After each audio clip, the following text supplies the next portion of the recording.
C'est Jean chapitre 11.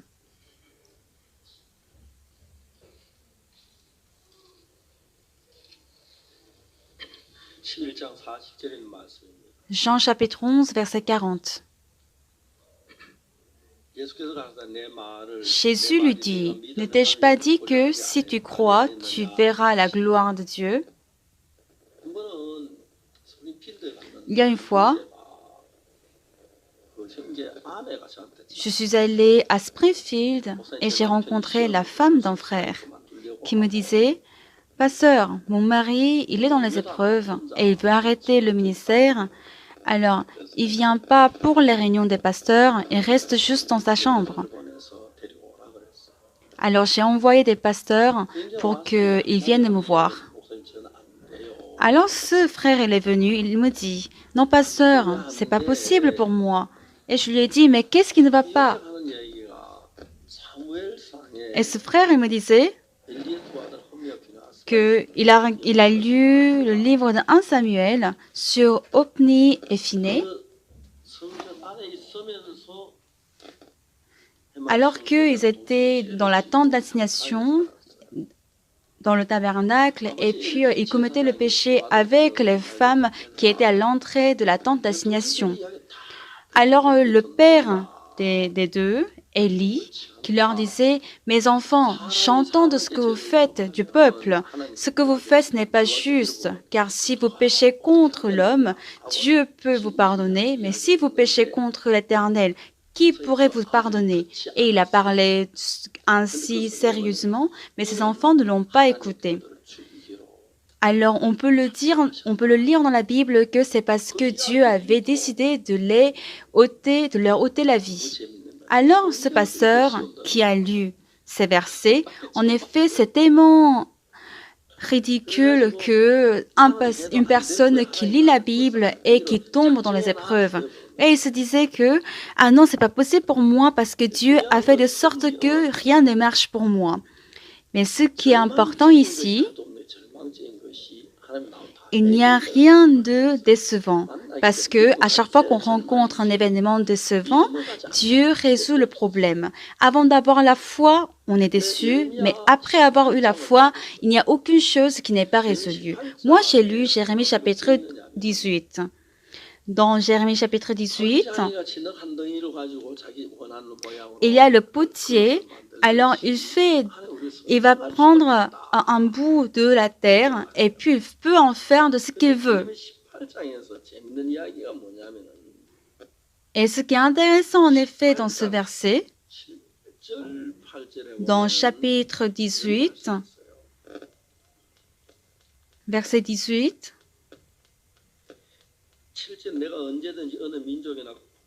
verset 7, il est dit, « Soudain je parle sur une nation, sur un royaume, d'arracher, d'abattre et de détruire, c'est-à-dire qu'il a décidé de détruire une nation.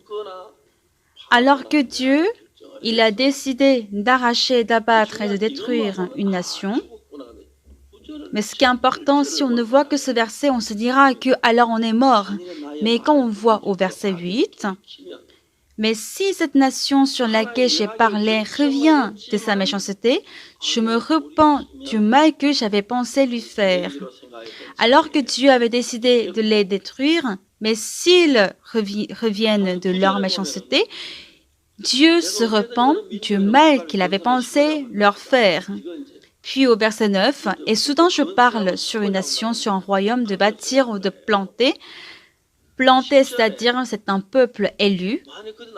Au verset 10, « Mais si cette nation fait ce qui est mal à mes yeux et n'écoute pas ma voix, je me repens du bien que j'avais eu l'intention de lui faire. » Quand je vois ces versets, en effet, le choix de Dieu n'est pas très important parce que finalement, ce que Dieu a choisi et élu, s'ils désobéissent à Dieu, il va les maudire, alors que c'était un peuple que Dieu n'a pas choisi, mais s'ils obéissent à la parole de Dieu, Dieu dit qu'il se repent du choix qu'il avait fait. Le roi Saül était un roi que Dieu avait choisi. Mais puisqu'il n'a pas écouté l'Éternel Dieu, alors Dieu l'a destitué. Et nous sommes des païens que Dieu n'a pas choisis, mais nous avons reçu la foi. Et lorsque j'ai parlé de cela à ce frère, il était très surpris parce qu'il se disait qu'il n'était pas un bon pasteur devant Dieu. Alors Dieu avait choisi de l'abandonner et que Dieu l'avait déjà abandonné, donc même s'il aurait beau essayer, mais rien ne marcherait. Mais quand on entend cette explication, c'est que qu'on reçoive la malédiction ou les maux, c'est seulement parce que on n'a pas écouté l'Éternel Dieu, mais quand on vient devant Dieu et qu'on se repent de notre voix et qu'on écoute la voix de Dieu, c'est que Dieu, il va nous bénir. Comme par exemple, nous, les Sud-Coréens, nous sommes des païens, on n'est pas choisis de Dieu.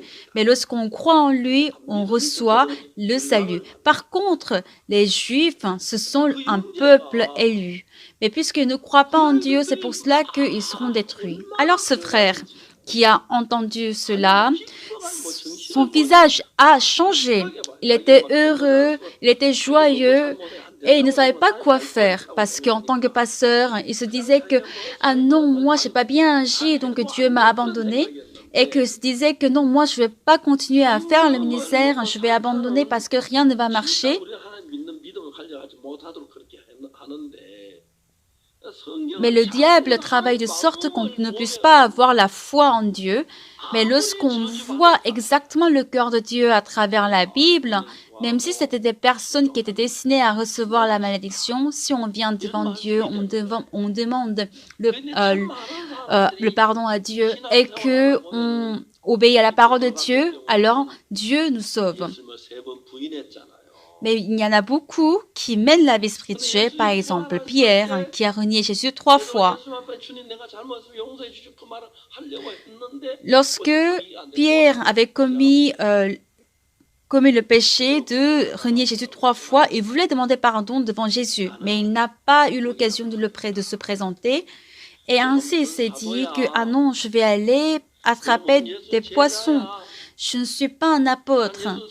Je ne suis pas disciple de Jésus. J'ai renié Jésus 3 fois, alors c'est pas possible pour moi. C'était cette pensée qui remplissait le cœur de Pierre.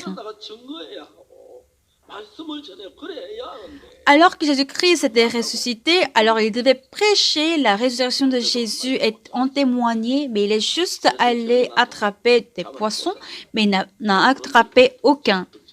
À l'aube, Jésus-Christ est venu, il a demandé s'il avait attrapé du poisson et puis il a demandé de jeter le filet à droite. Puis Pierre, il est venu au bord de la rivière. Puis Jésus-Christ qui avait préparé du poisson et du pain, ils ont mangé ensemble. Après cela, Jésus-Christ a demandé à Pierre, Simon, fils de Jean, pourquoi est-ce que tu m'as renié 3 fois? C'était pas ça la question de Jésus.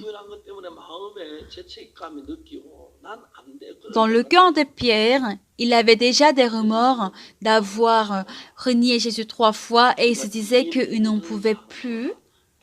Mais Jésus lui a demandé, Simon, fils de Jean, est-ce que tu m'aimes plus que tous les autres?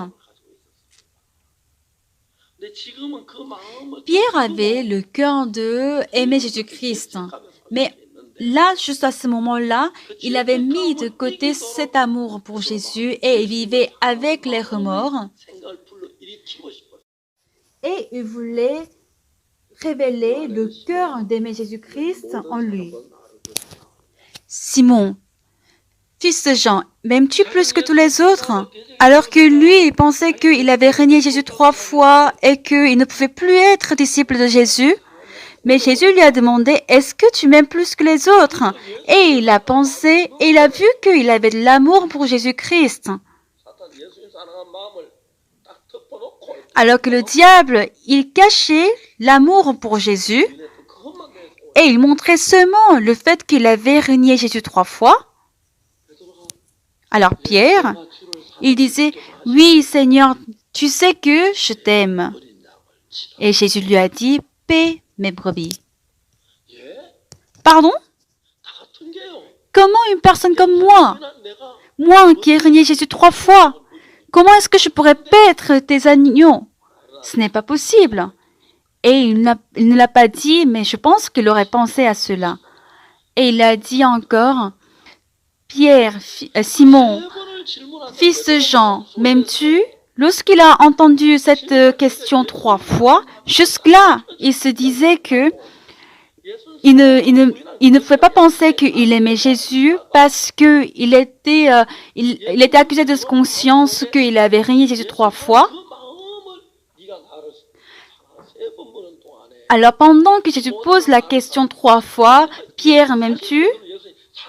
En effet, Pierre aimait Jésus et c'était un fait qu'il ne pouvait pas renier. Mais en effet, il ne pouvait plus dire qu'il n'allait plus renier Jésus parce qu'il avait déjà renié Jésus 3 fois, donc il ne pouvait non plus dire qu'il aimait Jésus. Alors il dit, tu sais que je t'aime. Et donc Jésus a répondu, paie mes brebis, paie mes brebis. Comment une personne si impure que moi, qui est renié Jésus 3 fois, il m'accorde la grâce. Qu'est-ce que nous voyons? Et ici, Jésus-Christ qui dit, ne t'ai-je pas dit que si tu crois, tu verras la gloire de Dieu? On n'a pas dit, il faut que tu fasses bien l'évangélisation, mais c'est que il faut juste croire en moi. Ne vois pas autre chose, mais crois seulement que Jésus-Christ t'aide et qu'il t'assiste. Ne vois pas toi-même, même si tu ne fais pas confiance en toi-même, mais est-ce que tu me fais confiance? Alors, tu verras la gloire de Dieu. Ce frère, ce jour-là, il a changé. C'était le même frère. Et ce frère, il pensait qu'il ne pouvait plus être pasteur et qu'il n'en pouvait plus parce que Dieu avait choisi de se débarrasser de lui. En fait, je vois pas comment une personne qui ne lit pas trop la Bible et peut voir en fait ces parties seulement dans la Bible et puis y croire. Même ce matin, puisque je suis pasteur, il y a eu beaucoup de personnes qui sont venues faire entretien avec moi, mais c'est parce que les gens ne connaissent pas la Bible exactement, ils mélangent avec leurs pensées et ils disent que « Ah non, moi, je n'ai pas la foi, je ne peux pas et j'en peux plus », c'est ce qu'ils pensent. Alors Pierre, qui a renié Jésus 3 fois, Jésus lui-même est venu le voir et il a demandé « Pierre, m'aimes-tu » Oui, évidemment, Pierre, il a vu qu'il aimait Jésus, c'est bien vrai. Mais pour ce que je peux dire vraiment Amen, c'est que même les gens qui sont très méchants, ils viennent ici s'asseoir, ils vont tous aimer Jésus. Mais en couvrant tout cela, et si on pense seulement à nos erreurs, alors, c'est là que Jésus dit à Pierre, « Paie mes brebis ». Pardon, c'est à moi que tu demandes de paître tes brebis? Non, ça n'a pas de sens. Si, tu peux le faire. Tu peux le faire. C'est bien vrai, mes frères et sœurs. Quand on a dit au pasteur Kim Ki-san d'aller évangéliser en prison, il y a une fois le directeur pénitentiaire qui a dit qu'il ne pouvait pas venir. Le lendemain, il est reparti. Et le directeur, il a demandé, mais pourquoi est-ce que vous êtes venu? Ah, c'est parce que tu m'as dit de venir. Mais quand est-ce que je vous ai dit de venir? Si, vous avez dit de venir. Mais non, je ne vous ai jamais dit de venir. Quand est-ce que je vous ai dit de venir? Je vous ai dit de ne pas venir. Et le pasteur, il a répondu, hier, vous m'avez dit de ne pas venir, mais moi, j'ai compris que c'était de venir. Donc, il a dit, il a ri, et puis il a dit, entrons. Ainsi, si nous abandonnons facilement et nous pensons que nous n'avons pas la qualité et que nous ne pouvons pas, ce sont les pensées qui nous détruisent. Si Jésus-Christ existe, c'est pour nous. Ça, c'est l'objectif. C'est parce que Jésus-Christ vous aime. C'est parce qu'il veut vous établir. C'est parce qu'il veut travailler chez vous.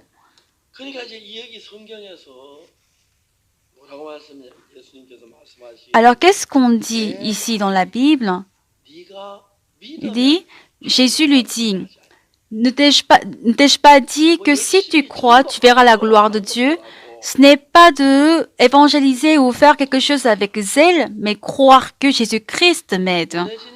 La sœur Munezin, et puis il y a aussi d'autres personnes qui ont eu de problèmes au niveau de colonne vertébrale et qui ne peuvent pas marcher. Mais c'est seulement la sœur Munezin qui a eu de 1,8 kg de muscles et elle peut marcher. Même si c'est à travers le robot qu'elle peut marcher, mais au départ, lorsqu'elle a marché avec le robot pour la première fois, c'était affiché qu'elle marchait avec 25% de sa propre force qu'elle marchait, donc c'était 75% la force du robot. Et aujourd'hui, c'est 30 à 35% de sa force qu'elle marche. Donc, ça a fait une augmentation de 10% de force. Donc là, c'est bien, c'est évident qu'elle marche. Vous avez vu dans les vidéos qu'elle marchait, même si c'est avec le robot. Tous les médecins, ils ont dit que c'était pas possible. Et ils disaient, non, mais ne perdez pas l'énergie pour ça, parce que ça ne va jamais marcher. Je vous assure que ça va pas marcher. Mais on a cru que Dieu va travailler et que lorsque Hye-jin, elle est tombée, mais elle n'a pas abandonné la parole de Dieu. Elle a cru la parole de Dieu. Et moi, je crois qu'elle marche déjà, n'est-ce pas? C'est juste un problème de temps. Et on ne va pas lui demander de se présenter pour courir un marathon. Mais Dieu fait vraiment de grandes choses. Dans Jean chapitre 11, qu'est-ce que Jésus a dit? Ne t'ai-je pas dit que si tu crois, tu verras la gloire de Dieu? Marie et Marthe, qui vivaient avec leurs frères et qui étaient malades. Les deux sœurs ont envoyé des gens pour annoncer à Jésus cette nouvelle. Et Jésus a dit que cette maladie n'était pas pour la mort, mais pour la gloire de Dieu.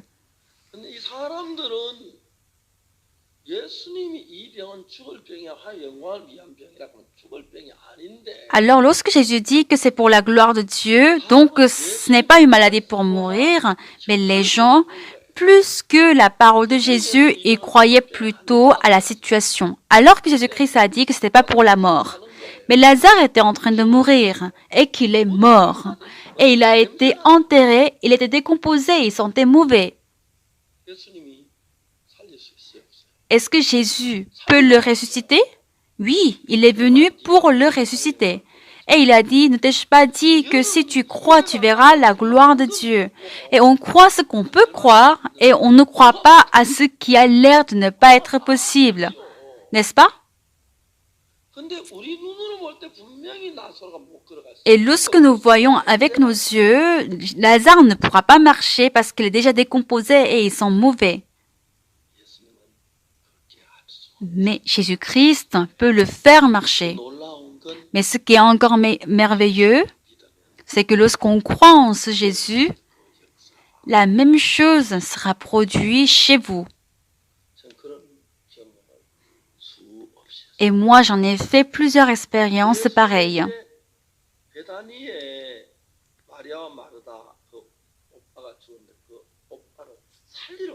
Jésus-Christ est allé pour sauver la vie de Lazare, le frère de Marie et Marthe. Il est allé réveiller. Et il disait que ce serait bien s'il était endormi. Et Jésus disait non, il n'est pas mort. Je suis venu pour le ressusciter. Et il est bien venu pour ressusciter. Alors qu'est-ce que Jésus-Christ devait faire? Donc l'objectif, c'était de ramener Lazare à la vie. Et pour ce faire, Marie et Marthe devaient avoir le même cœur que Jésus. Jésus-Christ disait que Lazare ressuscitera, mais Marie et Marthe disaient non, c'est pas possible parce qu'il est déjà mort, il est décomposé, il sent. Dans le cœur de Marie et Marthe, leur frère est mort. Dans le cœur de Jésus, il vit. Alors, pour pouvoir ressusciter Lazare qui est mort, qu'est-ce qu'il faut faire? Il faut ressusciter Lazare qui est mort dans le cœur de Marie et Marthe. afin de réveiller Lazare qui est réellement mort. Alors, ce que Jésus-Christ est en train de dire ici, Lazare est mort, mais lorsqu'on a la foi que Lazare vit, c'est là qu'on peut le ressusciter. Amen. C'est pour cela que Jésus-Christ dit que ce sera fait comme ta foi. Jésus-Christ qui est venu à Béthanie et qui a dit « Ton frère vivra », Marthe est venue et il disait que si tu étais là, mon frère ne sera pas mort. C'est-à-dire que parce qu'il est déjà mort, donc on ne peut plus faire quelque chose pour lui. Marie disait la même chose, les gens du quartier disaient la même chose. Et il disait que celui qui a guéri les paralytiques, il ne pouvait pas guérir Lazare. Alors il a dit de déplacer la pierre de la grotte et il disait que ça faisait 4 jours qu'il était mort et qu'il sentait déjà. C'est-à-dire que c'est pas possible. Mais c'est parce qu'ils ne connaissent pas Jésus-Christ. Même si ce n'est pas possible pour nous, pour Jésus, ça marche. Et c'est ce que nous devons faire. Parce que même si ce n'est pas possible pour nous, mais si c'est Jésus, ça marche.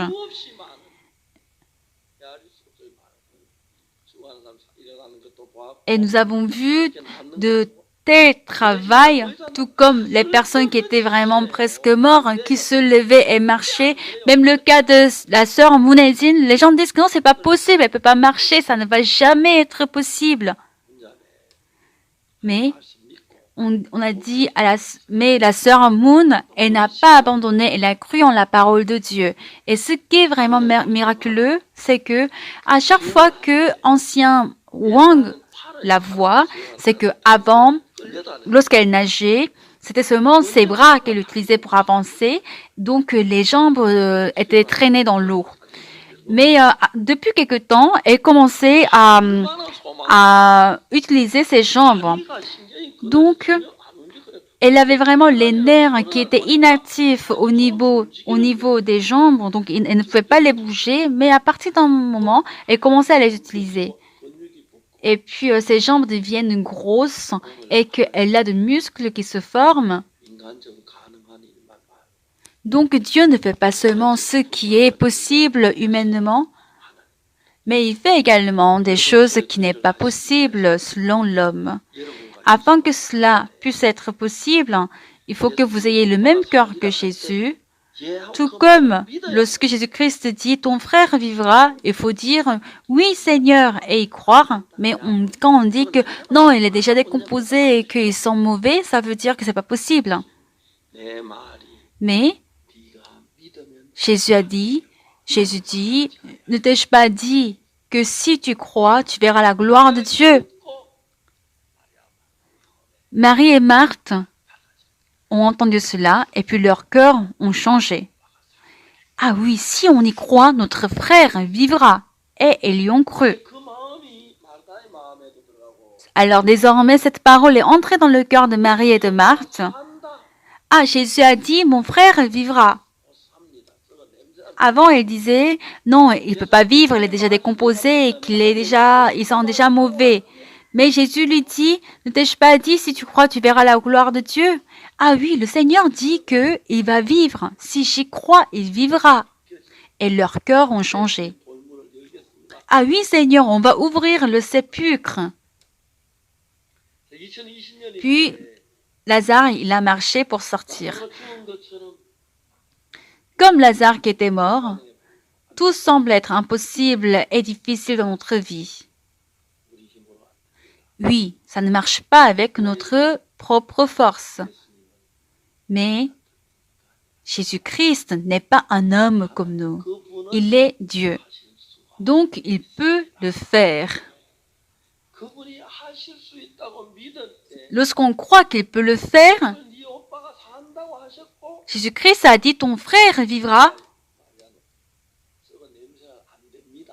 Et Marie disait, non, il est déjà décomposé, il sent mauvais, c'est pas possible, donc il ressuscitera le dernier jour. Mais Jésus a dit, ne t'ai-je pas dit, si tu crois, tu verras la gloire de Dieu. Crois désormais en Dieu. Dieu manifestera sa gloire. C'est ainsi que Marie et Marthe alors qu'il leur semblait impossible que Lazare, qui était déjà mort et décomposé, qui sentait, puisse ressusciter, mais ils ont ouvert le sépulcre. Et lorsque Jésus a dit « Lazare, sors !» il est sorti. Et nous avons vu comment Dieu a travaillé de telle manière.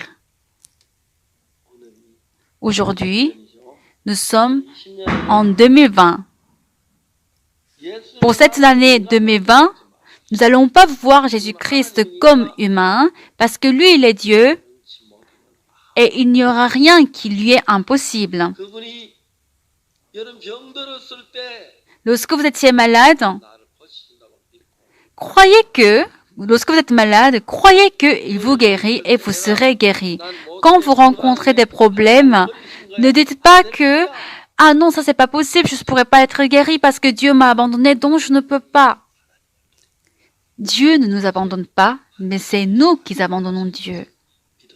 Alors croyez désormais que Dieu travaillera dans votre vie.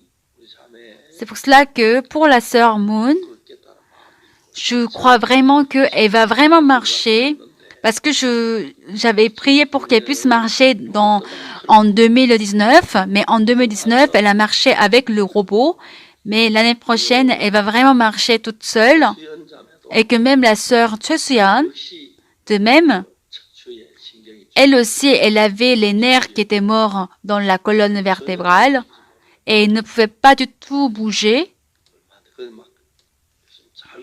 Mais maintenant, elle marche très bien, elle est complètement normale aujourd'hui.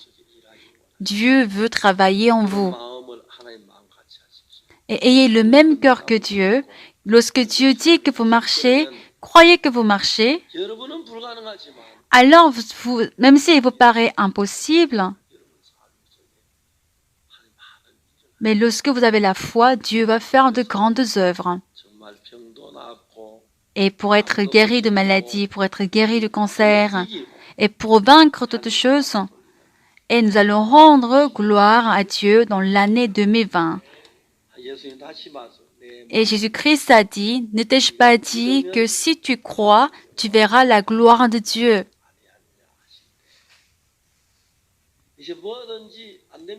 Alors pour toutes choses, ne disons plus non, c'est pas possible, mais disons Seigneur, tu nous as dit que si on croit, on verra la gloire de Dieu, n'est-ce pas? Nous y croyons. Amen. Et que dans votre vie, qu'il y ait plus de travail que Dieu fait dans votre vie que ce que vous faites de vous-même.